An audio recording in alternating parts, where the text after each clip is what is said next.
very excited about it. But I think I would buy them. But I think they'd be really cool to be able to like, all about those books, like All About My Grandma, right? But nobody ever fills them in, right? So like you could do all kinds of different themes. So that's my present to you, a ridiculous idea that you probably won't do, but I would totally buy if you do. So very nice. Well, I'll let you know if I ever decide to run with it. Yeah, I don't know. I'm surprised that maybe the people have already done it, but I have never seen them. And I'm surprised because it seems like I've never seen it. Right? It seems like a really natural thing, right? To have like things you could fill in. I don't know. Anyway. Yeah. So those are my stories. Okay. So that's my ridiculous story that nobody cares about. But I just feel like, there's lots of different occasions like that you could have that and then it would be cool. Anyway. Okay. So let me see if I have any other questions. I got kind of a bit shy after my ridiculous suggestion. I don't usually do that. I just like my first interview that I'm like, hey, I got an idea for you.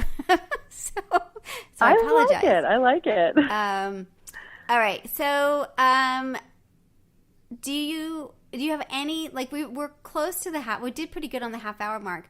Do you have like anything else you want to add? I really love your family. I've never met your family, but I love your family. I think you're so cool. Like your grandpa was really cool to talk to. No. Your mom was really funny and really awesome. And I just love you too. I just think you guys all three are really cool. And it's really amazing that you're 3 generations of small business, a quilting small business family is really cool and really important. You're not the only ones out there, but it's really important to have that, the continuity in the quilting industry. So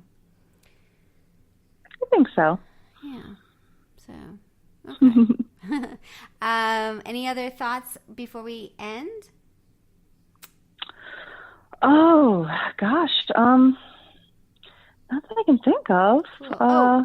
Intellectual property. I forgot. That's the whole point of this project. Oh, so, intellectual property. I know. I always forget that. That's the whole reason for the conversations.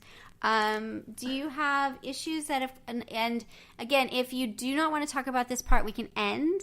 But intellectual property, what role does that play in your business?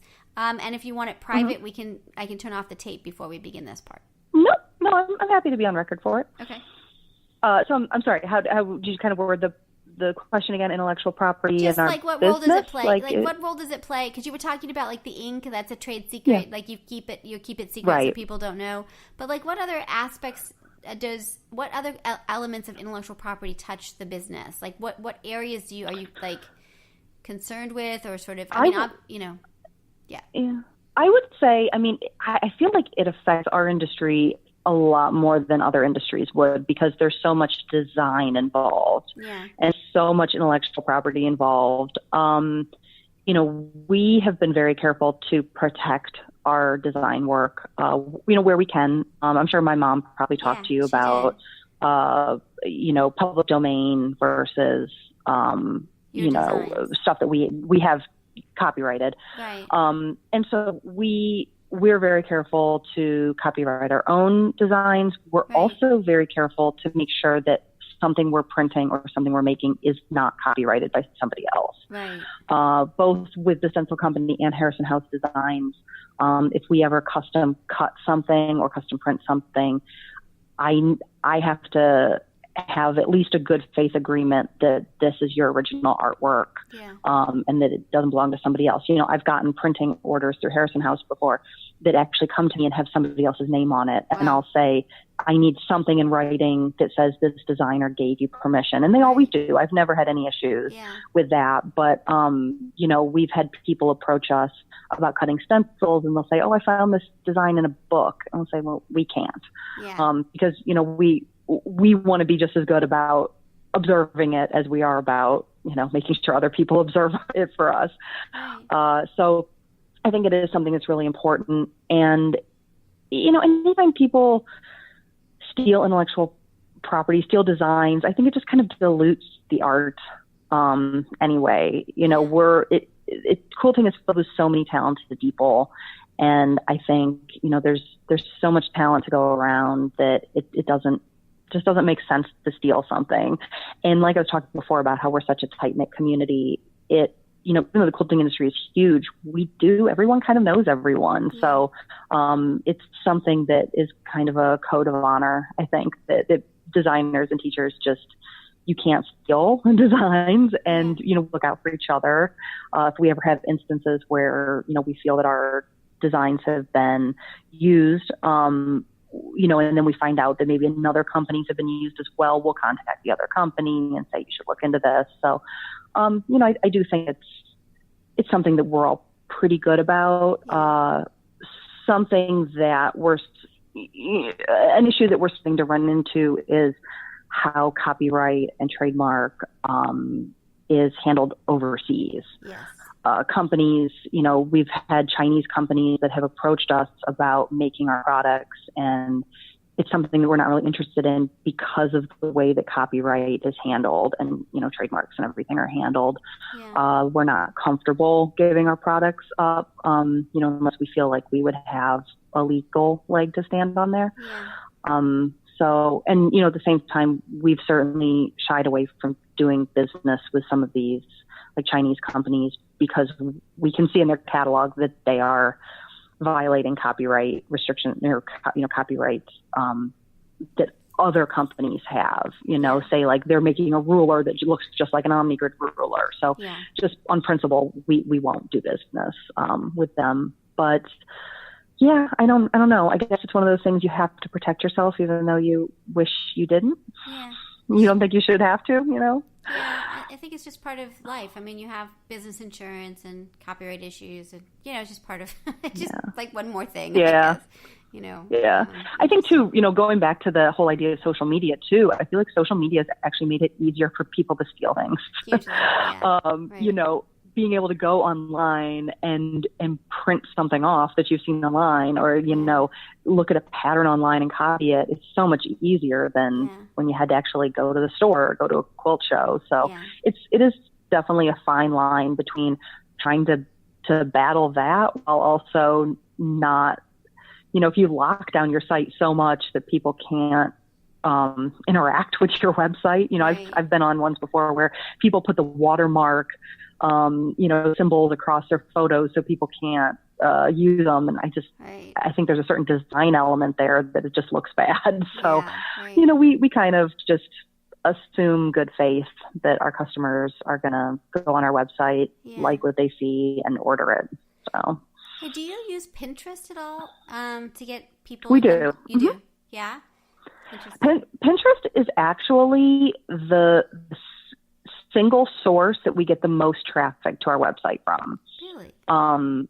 Yeah, like when we run our Google stats at the end of the month to see where our traffic's coming from, the single source is always Pinterest. So we discovered that maybe 3 years ago that it was a really big thing for us. Yeah. So we do have a Pinterest page. I've uploaded our entire catalog onto Pinterest. Wow. And it was a huge undertaking. It took a while, but it's really, we've gotten a lot back from it. We get a lot of customers that way. But then we do operate a Pinterest page where I'll pin other people's like tutorials where they use our designs and, blogs that maybe use our product. So that draws a lot to our website too, that people actually follow our Pinterest board for ideas and everything. Oh, so, really cool. And then do you do any YouTube videos yourself on how to use the stencils? I don't.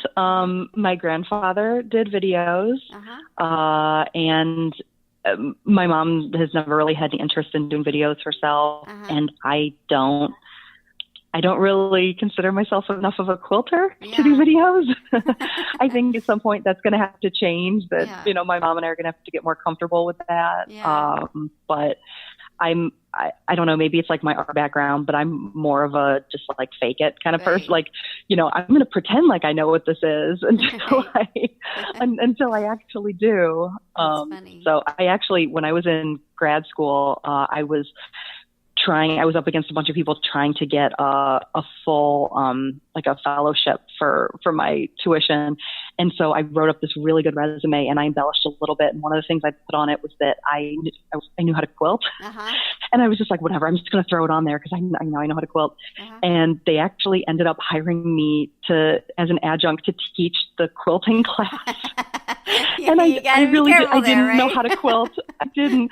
So I ended up taking quilting lessons, and I would take my quilting lesson on a Monday, and then I would like teach the class on a Thursday, and I would just teach the class what I had learned that week. I totally. So I have so been there. Oh my gosh. Yes, it's very funny.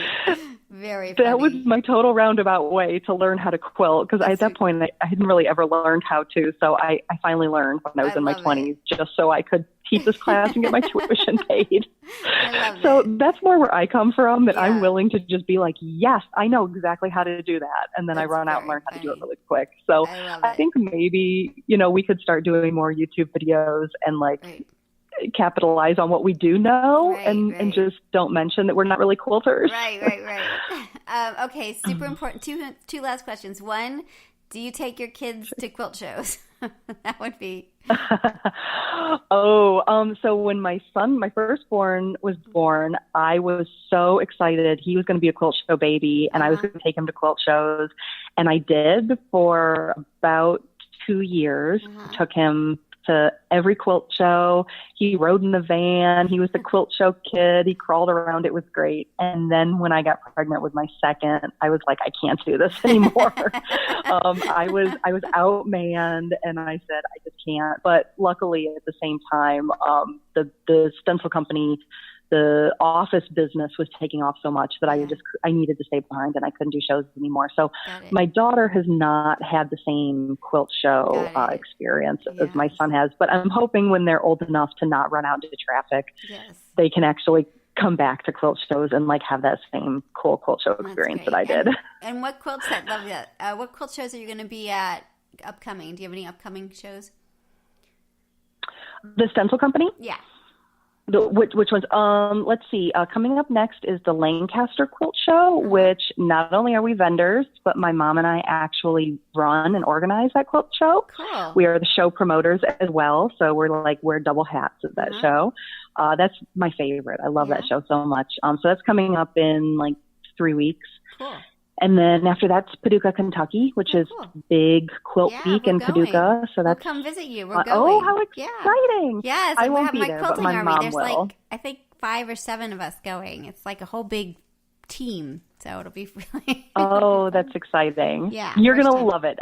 Paducah is one of my favorite shows. That's great. It's like the whole town turns into Quilt Central. Yeah, and I can't even imagine it. It's like a really fun vibe. That's great. That's really great. It's going to be like some movie of some sort. So that's cool. Awesome. Yes, definitely. Fabulous.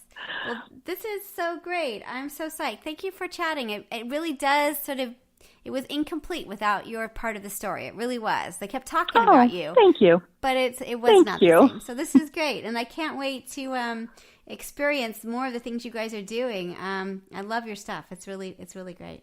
So thank you. Appreciate that. Cool. Awesome. Oh, wait. Well, hold on. I'm going to turn off the recording and but don't hang out. So this is Elizabeth Townsend-Gard. You've been listening to Just Wanna Quilt, a research podcast coming out of Tulane University Law School. We want to hear from you. Join our army, our quilting army. Go to our Facebook page. Suggest people to be interviewed. Suggest yourself to be interviewed. We are excited to hear from you. But most importantly, I hope you get a chance to quilt today.